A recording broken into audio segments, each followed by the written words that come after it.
नाज़रीन, एक और ऑडियो लीक हो गई है। फवाद चौधरी साहब की ऑडियो है। आपके शहबाज शरीफ को भेजा। 6 माह की गुंजाइश नहीं है, आपने इलेक्शन 90 दिन के अंदर अंदर कराने होते हैं। अहम बैठकों का आगाज हो चुका है। मैं ये साबित कर सकता हूं कि पाकिस्तान डिफॉल्ट नहीं करेगा। इसहाक डार साहब जो हैं वो इस किस्म की फायर फाइटिंग जो है वो बड़ी देर से कर रहे हैं। इमरान खान को नाअहली से बचाने के लिए जासूस इदारे के सरबराह ने काम किया था। अस्सलाम वालेकुम नाज़रीन, मैं हूं मंसूर अली खान। अपने डिजिटल चैनल के ऊपर आपको खुशामदीद कहूँगा। नाज़रीन, एक और ऑडियो लीक हो गई है और ये ऑडियो जो है वो फवाद चौधरी साहब की ऑडियो है।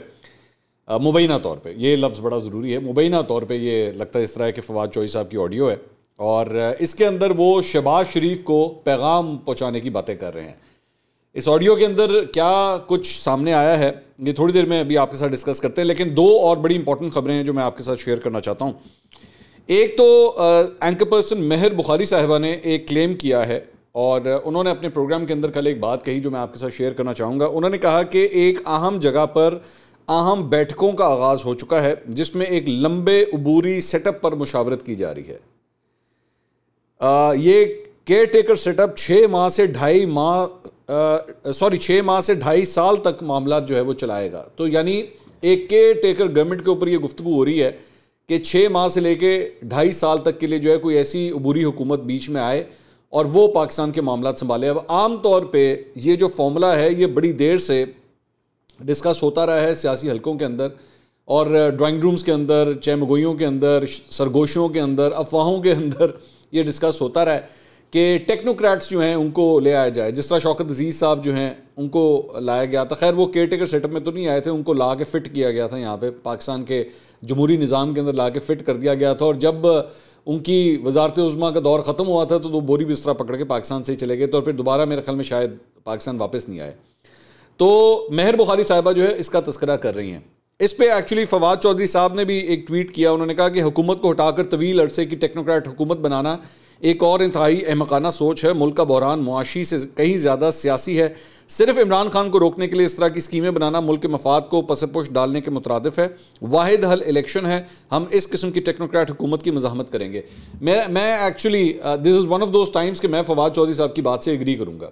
मेरा ख्याल में फवाद चौधरी साहब बिल्कुल दुरुस्त कह रहे हैं कि सिर्फ अगर किसी के ज़हन में ये सोच है कि जनाब इमरान खान का रास्ता रोकने के लिए टेक्नोक्रेट गवर्नमेंट जो है वो ला के बिठा दी जाए और वो निगरां हुकूमत के तौर पे काम करे और 6 माह से लेके 6 माह की गुंजाइश नहीं है, आपने इलेक्शन 90 दिन के अंदर अंदर कराने होते हैं। तो अगर इस हुकूमत से काम नहीं हो रहा, अगर ये हुकूमत परफॉर्म नहीं कर पा रही, अगर ये हुकूमत जो है वो लोगों तक वो रिलीफ नहीं पहुँचा सकती, तो इसका मतलब ये नहीं है कि आप खुद हट के तो एक और टेक्नोक्रेट गवर्नमेंट बना दें। और मेरा ख्याल में मेहर बुखारी साहिबा ने जो है अगर इस खबर में कोई सदाकत है and I respect her. I think she's done some wonderful journalistic work. तो अगर वो इस किस्म की बात कह रही हैं तो फिर डेफिनेटली एक सीरियस बात है जिसकी वो निशानदेही कर रही हैं। तो इमरान खान साहब से मैं ये ज़हन में रखिएगा कि बतौर सहाफ़ी हमारा मकसद कभी भी ये नहीं होता कि जनाब फ़लाँ बंदा गवर्नमेंट में ना आए तो फ़लाँ बंदा गवर्नमेंट में आ जाए। जर्नलिस्ट का ये काम नहीं होता, एंकर पर्सन का ये काम नहीं होता। इवन दो यहाँ पे कई जर्नलिस्ट और एंकर पर्सन यही काम करते हैं कि वो जो है वो हुकूमतें बनाने और हुकूमतें गिराने का जो है वो काम कर रहे होते हैं। हमारा काम सिर्फ और सिर्फ निशानदेही करना है कि ये लोग फेल कहाँ पे होते हैं, सियासतदान फेल कहाँ पे होते हैं। सियासतदानों के रास्ते रोकना हमारा काम नहीं है। किस सियासतदान ने वज़ीर आज़म हाउस में पहुँचना है, किसने नहीं पहुँचना, अवाम को इसका फैसला करना चाहिए और अवाम का जो वोट है हम उसके साथ ही खड़े हैं। वो जिसको मर्जी लेकर आएँ। फिर उसके बाद हमारा फ़र्ज़ है कि हम आपको बताएँ कि इनकी 2 नंबरी कहाँ पर है, ये इनका यू टर्न कहाँ पर है, ये आपसे झूठ कहाँ पर बोल रहे हैं, ये सच्चाई को कहाँ पे छुपा रहे हैं। हमारा सिर्फ इतना फ़र्ज़ है आप तक पहुँचाना। तो मैं एक्चुअली फवाद चौधरी साहब की इस बात से एग्री करूँगा कि ये सिर्फ इमरान खान साहब का रास्ता रोकने के लिए अगर कोई फॉर्मूला तरतीब दिया जा रहा है तो ये इंतहाई गैर जमहूरी रद्दअमल होगा अगर इस तरह का कहीं पर सोच पाई जाती है। इसके अलावा वज़ीर ख़जाना इसहाक डार साहब के हवाले से खबर है जिन्होंने पाकिस्तान स्टॉक एक्सचेंज की तकरीब से खिताब किया है और उन्होंने ये बात कही कि जी मैं हमेशा यकीन रखता हूँ कि पाकिस्तान का मुस्तकबिल शानदार है और मैं ये साबित कर सकता हूँ कि पाकिस्तान डिफ़ॉल्ट नहीं करेगा। इसहाक डार साहब जो हैं वो इस किस्म की फायर फाइटिंग जो है वो बड़ी देर से कर रहे हैं, लेकिन हकीकत ये है कि मार्केट में एक सवेयर पैनिक इस वक्त पाया जाता है। डॉलर शॉर्टेजेस की वजह से पाकिस्तान का करंट अकाउंट डेफिसिट जहाँ तक पहुँच चुका है, आपके फॉरेन रिजर्व जो है वो स्टेट बैंक में इस वक्त तकरीबन 6 अरब डॉलर के आसपास हैं। कमर्शियल बैंक्स को अगर बीच में डाल दें तो वो भी तकरीबन 6 अरब डॉलर के आसपास हैं। कुल मिला के तकरीबन 12 अरब डॉलर आपके पास बनते हैं, जो कि इंतहाई लो फिगर्स हैं फ्रैंकली स्पीकिंग। अगर तो इस बुनियाद के ऊपर इसहाक डार साहब ये कह रहे हैं कि जनाब डिफ़ॉल्ट इसलिए नहीं करेगा क्योंकि शायद आने वाले 4-5 महीने के अंदर आपको पैसे मिल जाएंगे, तो हम रिलाय ही कर रहे हैं फ़ॉरेन हेल्प के ऊपर कि जनाब वहाँ से हमें कोई मदद मिल जाएगी, वरना इसके अलावा जो है वो लगता नहीं है कि कोई बहुत अच्छे हालात हैं। मतलब मैं आपको खुद बता सकता हूँ कि इस वक्त इंडस्ट्रीज़ के अंदर जो है बहुत बुरी हालत है, महंगाई की वजह से लोग अलग परेशान हैं। यहाँ पे बिजली की कीमतें बढ़ने के हवाले से डिस्कशन हो रही है, फैसला नहीं हुआ, तो इसलिए हालात कोई ज़्यादा अच्छे नहीं है। लेकिन इसहाक डार साहब मैं समझता हूँ कि यही फायर फाइटिंग कर रहे हैं कि किसी तरह मार्केट्स के अंदर जो है वो ज़रा जो पैनिक फैली हुई है उसको कूल डाउन किया जाए। इसके अलावा एक और ख़बर हमने एक्चुअली कल डिस्कस की थी, और वो खबर थी मलिक अहमद ख़ान साहब के हवाले से। मैंने आपको बताया था कि मोहम्मद मालिक साहब के शो के अंदर मलिक अहमद ख़ान ने कहा था कि जी इमरान खान साहब का जो बनी गाला का एक केस था जिसके अंदर उनको एक्चुअली सज़ा होना थी, वो जो है NRO दिया गया था इमरान खान साहब को, और उसके अंदर उन्होंने क्लेम किया था कि जी जनरल बाजवा ने बड़ा एक अहम किरदार उसके अंदर अदा किया था, और पैगाम पहुँचाया गया था चीफ जस्टिस को, उस वक्त के चीफ जस्टिस को, साकिब निसार साहब को। इसके ऊपर मज़ीद डेवलपमेंट ये हुई है, अंसार अब्बासी साहब ने एक्चुअली इस खबर के ऊपर रिपोर्ट किया है। उन्होंने कहा कि उन्होंने साबिक चीफ जस्टिस साकिब निसार से रब्ता किया है और उन्होंने इस बात को बकवास और बिल्कुल बेबुनियाद करार दिया है कि मुझे कोई ऐसा कोई पैगाम आया था, और इस पैगाम की बुनियाद के ऊपर जो है वो इमरान खान साहब को क्लियर किया गया। उन्होंने कहा कि उस वक्त के आर्मी चीफ अदालती फ़राइज़ की अदायगी के लिए उन पर कभी भी बिलवास्ता या बिलावास्ता असरअंदाज नहीं हुए। उन्होंने कहा कि पूरा बनी गाला गैर कानूनी तौर पर तामीर किया गया था, और जिस केस का उन्होंने फैसला सुनाया था वो तमाम जायदादों की रेगुलराइजेशन के मुतालिक था, क्योंकि उन्हें मुनज़िम नहीं किया जा सकता था। ये पूरे बनी गाला की बात कर रहे हैं, सिर्फ इमरान खान साहब के घर की बात नहीं कर रहे। फवाद चौधरी साहब से रब्ता करने पे भी उन्होंने इस बात की तरदीद की और कहा कि वज़ीर-ए-आज़म के मामले ख़ुसूसी और सीनियर नून लीग के रहनुमा ये कह रहे हैं कि चीफ जस्टिस पाकिस्तान को आर्मी चीफ कंट्रोल करता था। ये नहायत ही संगीन इल्ज़ाम है।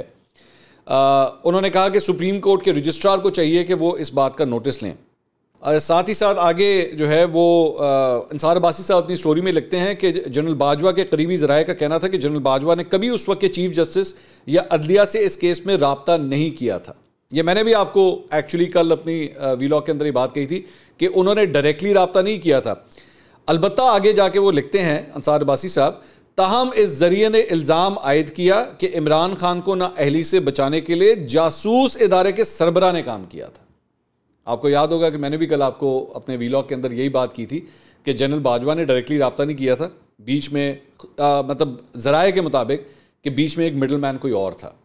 अब यहाँ पे भी वो भी यही बात लिख रहे हैं कि जी जनरल बाजवा के ज़राए ये कह रहे हैं कि एक जासूस इदारे के सरबराह ने काम किया। जासूस इदारे के सरबराह जो हैं वो कौन हो सकते हैं? मेरे ख्याल में तो जासूस इदारे के सरबराह के नाम की तरफ जो जनरल फैज़ के नाम की तरफ ही बात जाती है, या कोई और जासूस इदारे का सरबराह भी हो सकता है। बहरहाल इसमें आगे चल के वो लिखते हैं कि मलिक अहमद ख़ान ने एक्चुअली जो दावा है उसको वो बताते हैं कि जी उन्होंने कहा कि जनरल बाजवा ने इमरान खान को NRO दिया था। जब उनसे पूछा गया कि मुबैना NRO की नौयत क्या थी, तो मलिक अहमद ख़ान साहब ने कहा कि इमरान खान को चाहिए कि वो सामने आए और हल्फा बयान दें कि जिस वक्त ये case justice retired Saqib Nisar की अदालत में ज़ेर समाअत था, उस वक्त बनी गाला रिहाइशगाह केस में उन्हें NRO नहीं दिया गया था क्या?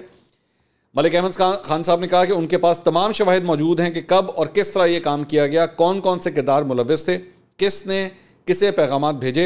जब एंकर ने उनसे पूछा कि क्या वो ये कह रहे हैं कि उस वक्त के आर्मी चीफ ने उस वक्त के चीफ जस्टिस पाकिस्तान पर इमरान खान के बनी गाला घर केस का फैसला करें, इस पर उन्होंने कहा कि मैं अपने अल्फाज पर कायम हूँ, मेरे पास सबूत मौजूद हैं।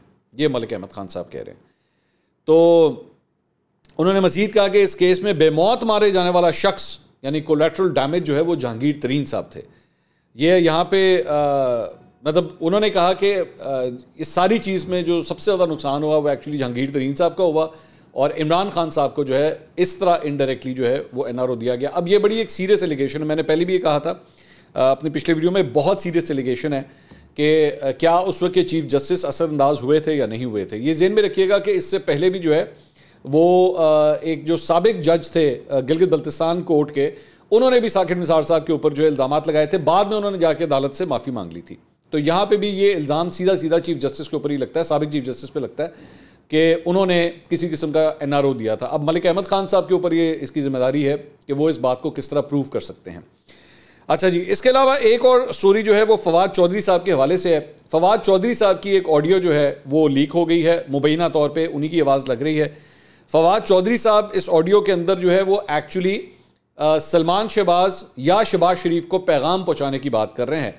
वो क्या फरमा रहे हैं इस गुफ्तगू में, सुनिएगा ज़रा। कैसा है? अल्लाह का शुक्र, सब खैर। यार एडी लंबी मैसेज की लेके भेजी है मैंने।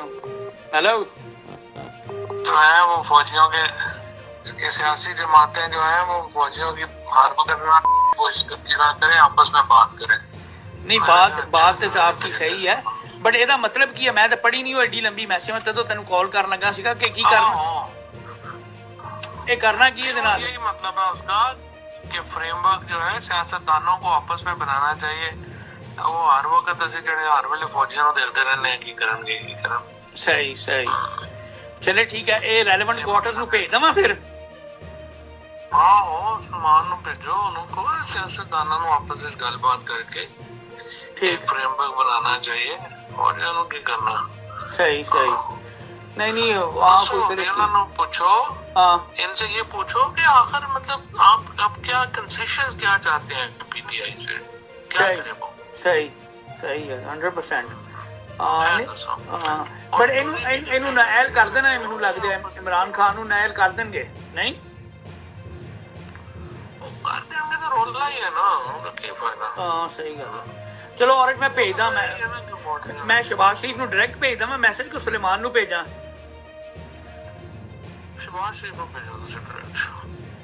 ठीक है, बट ओदा तुसी ना क्यों थले लिखिया शहबाज शरीफ? नहीं, वो तो बंदे किसी ने लिखे हैं। और शहबाज मैं खुद वैसे बना के भेजता हूँ, छोटा इतना पढ़ना ही। चले वो भी भिजवा के भिजवाएं, वो छोटी मैसेज भी भिजवाएं। Okay done sir, done.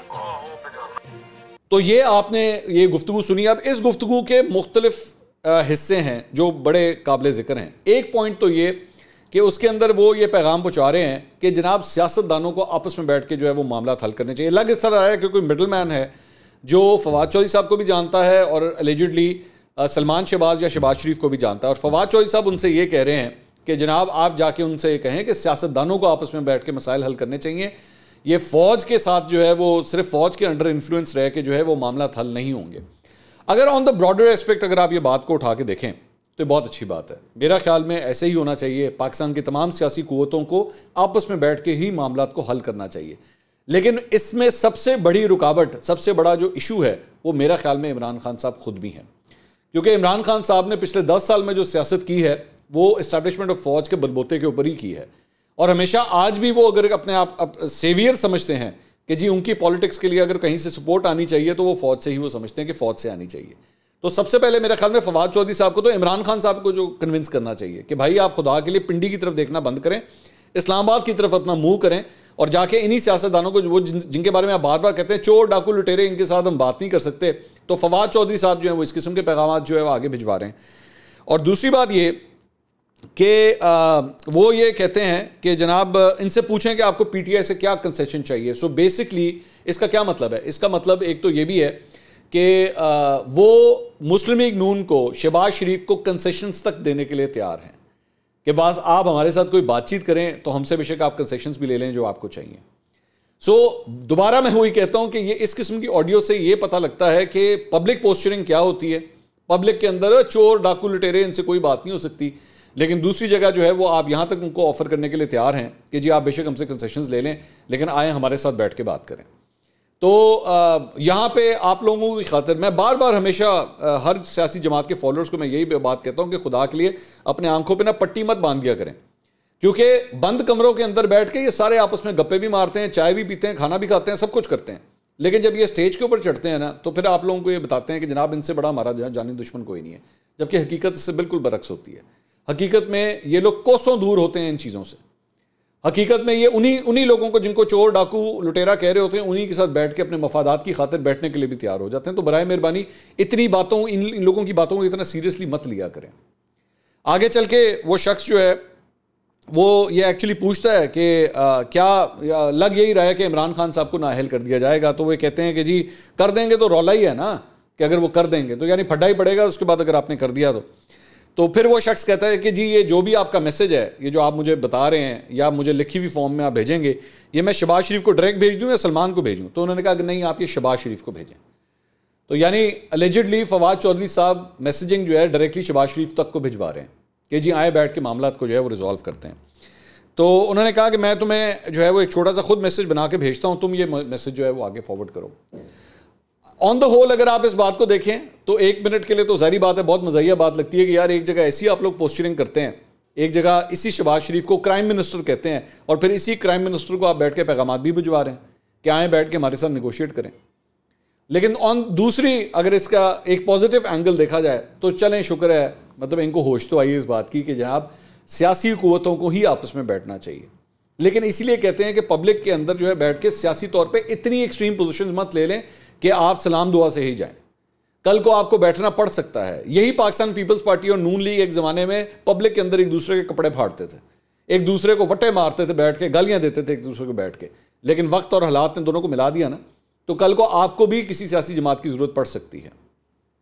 इसके अलावा एक और ख़बर जो है वो ताल्लुक़ रखती है जनाब चौधरी शाफे हुसैन जो साहबजादे हैं चौधरी शुजात हुसैन के। उन्होंने परवेज़ इलाही के हवाले से और मुन्नस इलाही के हवाले से बड़ी इंटरेस्टिंग बात की है। उन्होंने कहा कि जी वो तो कहते हैं कि जी बाजवा साहब ने कहा था तो हम जो है वो उधर चले गए। ये जो बात आई थी परवेज़ इलाही साहब के हवाले से, उन्होंने कहा कि ये बताएं कि कब कहा था आपको, कब आपको कहा था कि आप चले जाएँ?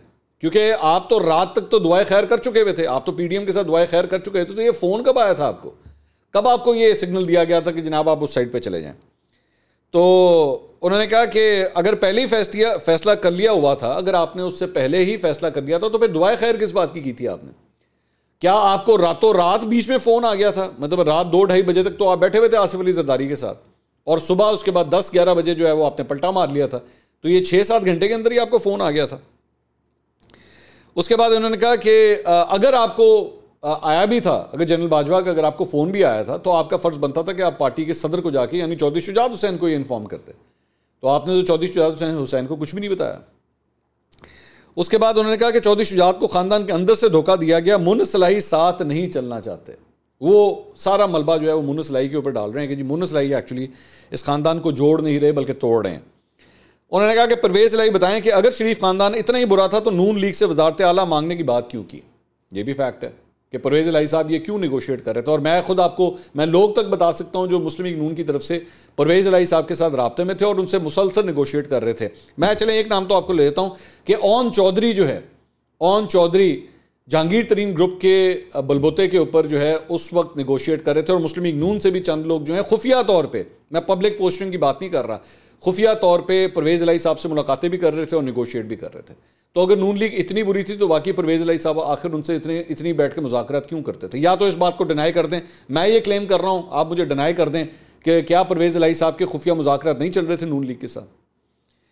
उसके बाद उन्होंने कहा कि परवेज़ इलाही ने खुद कहा कि पीडीएम को मेरी वज़ारत आला के लिए मनाएं, क्योंकि उस वक्त जो है वो ये कहा जा रहा था कि नून लीग मान नहीं रही थी इस बात के ऊपर कि इनको ही वज़ारत आला दी जाए। तो फिर आखिर क्यों कहा कि जी इनको मनाएं? उसके बाद उन्होंने कहा चौधरी शुजात ने सबको मना लिया तो परवेज़ इलाही बनी गाला चले गए। जब चौधरी शुजात सब कुछ कर चुके थे तो रातों रात जो है परवेज़ इलाही साहब ने फैसला कर लिया। उन्होंने कहा कुछ एमपीएस से रब्ता है, बात ना बनी तो पार्टी से निकालने के ऑप्शंस भी मौजूद हैं कि अगर नीचे के एमपीएस वगैरह, ये पंजाब की बात हो रही है कि नीचे के अगर एमपीएस जो हैं अगर इनकी बात नहीं मानते तो फिर उनको पार्टी से निकाल भी दिया जाएगा। कामिल अली आगा साहब को ऑलरेडी जो है वो पार्टी का जो एक ओहदा था उससे तो उनको फारिग कर दिया गया है, क्योंकि कामिल अली आगा जो है उनका ताल्लुक परवेज़ इलाही ग्रुप से। और इसके अलावा मतलब दीगर ऑप्शंस के ऊपर भी जो है इस वक्त पार्टी गौर कर रही है। ये अब तक की अपडेट्स थी। इंशाल्लाह अगली वीडियो में दोबारा मुलाकात होगी। अल्लाह हाफ़िज़।